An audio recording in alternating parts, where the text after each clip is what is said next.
As a former simp, these are three things I did in my last relationship that I will not be doing in my next relationship. Number one, I'm not going to take over any of your bills or add you to any of mine. Meaning, I'm not going to add you to my car note. I'm not going to add you to my cell phone bill to help you out with that.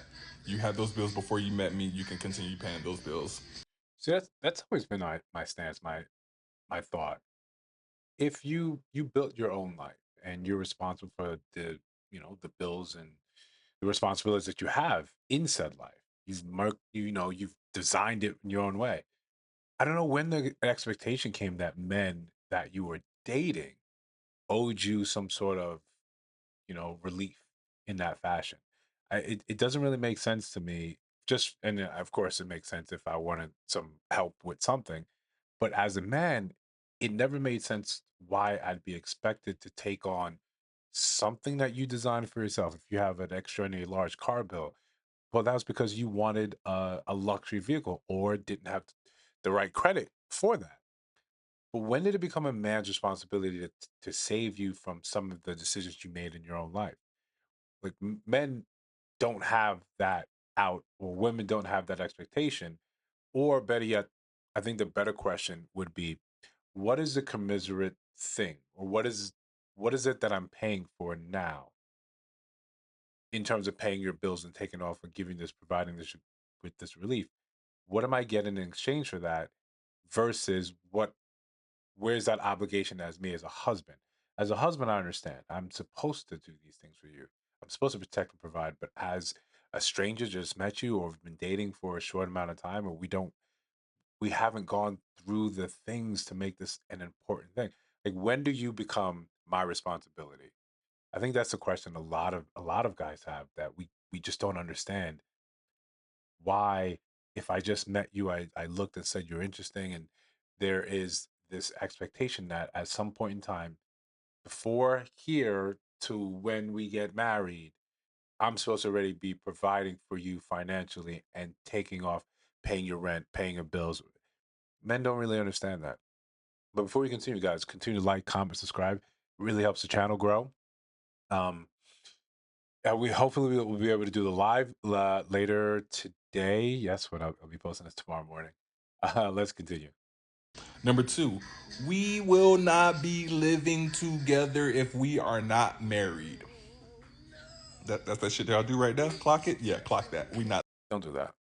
Don't encourage that sort of clock it, especially as grown men. Um, yeah, living together is a nice. It sounds nice. It sounds really nice, and I get the idea that it's you don't really know someone until you live with them.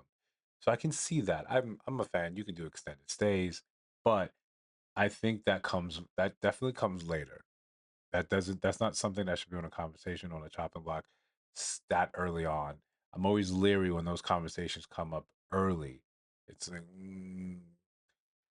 I mean, I get it, and I understand that life is expensive, especially in the United States.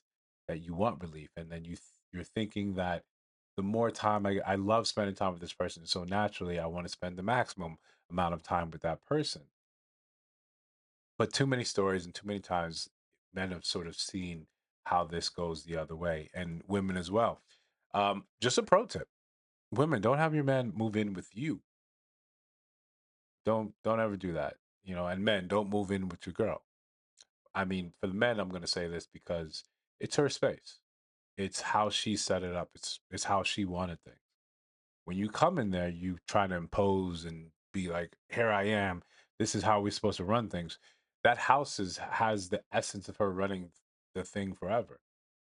It's an easier idea to you guys actually find a place together, or you have your own place. Have her move in there and have her, find how she can incorporate herself in there.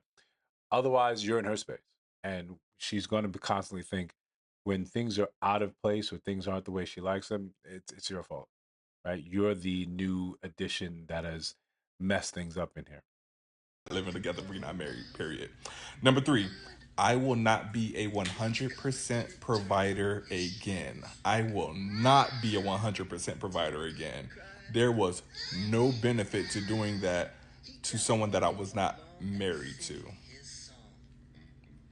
Yeah, you don't get anything if we're thinking, you know, in the wrong way of this thing doesn't work out. You've got nothing to show for that. There's no ROI in this. If you take that sort of, that type of approach. If you are, you really care about someone and you're interested in their financial well-being, I think there's other ways that you can be of service, that you can be helpful. Yeah, the more time you spend with me, the less you're spending, you're spending your money. If you need help setting budgets, you need help fixing the way you're thinking about things. The point is that protection, that obligatory protection where I'm supposed to take care of you becomes, starts when you are actually my wife. You don't get the benefits of these things just because, we're pseudo titled or we're girlfriend boyfriend. There's no obligation. That doesn't mean that you don't get it, that you don't receive it. But at that point, what men want to see is that these things are still really appreciated, even if you're doing it before we're married, even when we're doing it after we're married.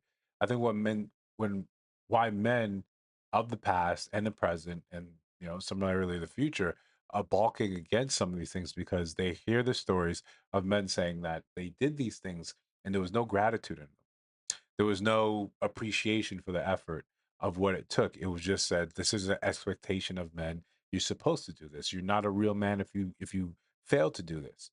Men hear that and you see that, and we just say it makes us take a step back. And then don't want us to get into transactional spaces where we're just starting to see, is it worth the effort? Is the juice worth the squeeze? Like we say all the time on the channel.